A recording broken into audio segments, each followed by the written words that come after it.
what's popping. That's what they want, you know. Yeah, you styling him basically. Yeah, basically. Nah, that's crazy. So how did you come to meet a lot of those guys from 600 that kind of, you know, you became kind of famous with?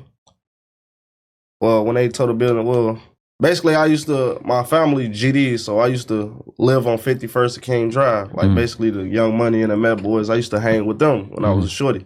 Steve, my mama stayed on 61st in Michigan, which is Chief Keep Block next to the bam, I used to come around. He used to be like, man, these my friends. Like, ooh, you know. I used to tell him like, man, I ain't trying to hang with no BDs. Ooh, man, you gotta actually like meet them. They cool.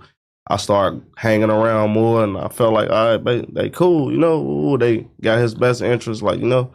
So I started hanging around more. And that's before it was 600. You know? So who were the first people that you kind of met from you know that area?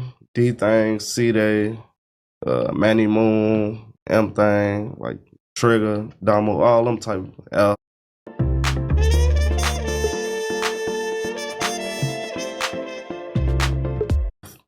So you mentioned E-Day, LA, like, you know. You mentioned D-Thang. Now, I know that he was somebody... the first person from 600 I hung with. For real? Yeah. So I know when he passed away, that kind of had a big impact on a lot of things. Steve was actually getting ready for D-Thang funeral, and Steve got killed. No way. Yeah. I'm in the crib with Steve. We in the house. We talking. D-Thang here just got killed.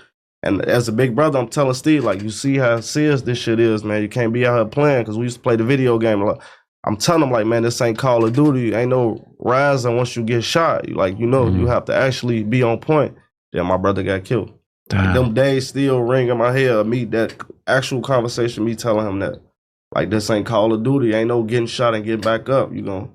Was that scary growing up, like knowing how dangerous it gets? How old was you when your brother, when Steve got killed? Cause you older than him. 20 or 21. Right. Yeah. So with D-Thang, I heard a story. This might not be true, so you can correct me. But like, I heard there was a story about a whole peace treaty in the area shortly before D-Thang passed away. And some people said, I don't know if it's true, but that essentially kind of maybe some of the guys maybe weren't as on point as they should have been around that time because they were thinking things had died down. Is that true, or is that kind of not how it went? No, we never let our guard down. Never. Ain't no we, but you never supposed to let your guard down.